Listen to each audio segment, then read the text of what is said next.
Praise the Lord.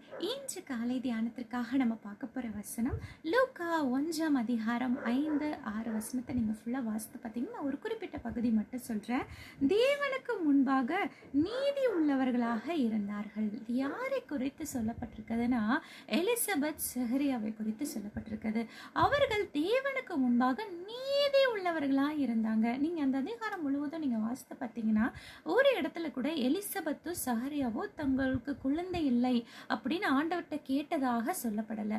ஒருவேளை அவங்க கேட்டிருக்கலாம், எழுதப்படாமல் இருந்திருக்கலாம். பட் அவங்க கேட்கல. அவங்க என்ன பண்ணுறாங்கன்னா அதுக்கு மாறாக வாழ்ந்து காட்டுறாங்க. ஆண்டவருக்கு முன்பாக நீதி உள்ளவர்களாய் நியாயம் செய்கிறவர்களாய், கர்த்தருக்கு பிரியம் உள்ளவர்களாய், யாருக்கு எந்த கெடுதல் செய்யாமல் ஒரு நீதி உள்ள வாழ்க்கை யார் வாழ்றா? எலிசபெத்து சாரி, அவங்க வயது சென்றவர்களாக இருக்காங்க. அவங்க வாழ்க்கையில் ஒரு குறைவு இருக்கிறது. அவங்களுக்கு குழந்தை இல்லைன்றது ஒரு பெரிய குறைவு. ஆனால் அந்த குறைவை அவங்க வெளியே காட்டலை. தங்களுக்கு குறைவு இருக்குது அப்படின்னு அவங்க கண்ணீர் சிந்தலை.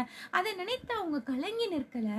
அதற்கு மாறாக நீதி உள்ளவர்களாய் வாழ்கிறாங்க. நீங்கள் யோசித்து பாருங்கள், நம்மளுடைய நம்ம வாழ்க்கையில் குறைவுகள் இருந்துச்சுன்னா அந்த குறைவை முன்வைத்து நம்ம வாழ்வோம். நமக்கு அது இல்லை, நமக்கு இது இல்லை, இந்த உலக பிரகாரமான நமக்கு என்னென்ன இல்லையோ அதை முன்வைத்து வாழ்வோம். ஆனால் அந்த செஹரியாவை எலிசபெத்தை பாருங்கள், அந்த இல்லாததை குறித்து அவங்க கவலைப்படலை.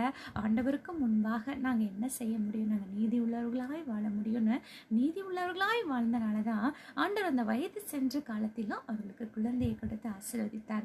உங்கள் வாழ்க்கையிலும் ஆண்டவர் ஆசீர்வதிக்க வல்லவராய் இருக்கிறார். அவர் யெகோவா ஈரேவா அவங்க வாழ்க்கையில் இருக்கிறார். உங்கள் தேவைகள் எல்லாமே சந்திக்க வல்லவராய் இருக்கிறார். அதற்கு மாறாக நீங்கள் என்ன செய்யணும்னா ஆண்டவருக்கு முன்பாக நீதி உள்ளவர்களாய், உத்தமர்களாய் ஆண்டவருக்கு முன்பாக நீங்கள் வாழ்ந்து பாருங்கள். கட்டாயம் ஆண்டவர் உங்கள் வாழ்க்கையில் அற்புதம் செய்ய வல்லவராய் இருக்கிறார். ஒரு அருமையான பாடல் உண்டு.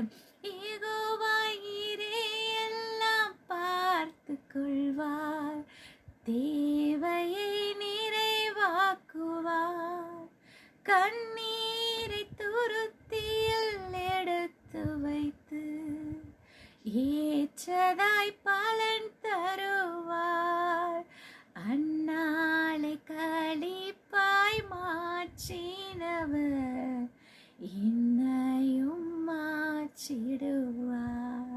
கண்டிப்பாக அந்நாளுக்கு செய்தவர், எலிசபெத்துக்கு செய்தவர் உங்களுக்கு செய்வார். ஒரு நிமிடம் கண்களை மூடி ஜெபிப்போமா?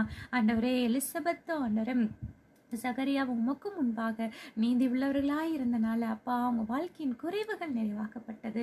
ஆண்டவரே, எங்களையும் அப்பா நீதி உள்ளவர்களாய் வாழ வைக்க உங்களால் மாத்திரம் கூடுமப்பா. எங்களை முற்றிலும் உடைய கரத்தில் தருகிறோம். இயேசு கிறிஸ்துவின் நாமத்தில் ஜெபிக்கிறோம் நல்ல பிதாவே, ஆமென். Have a nice day. Thank you.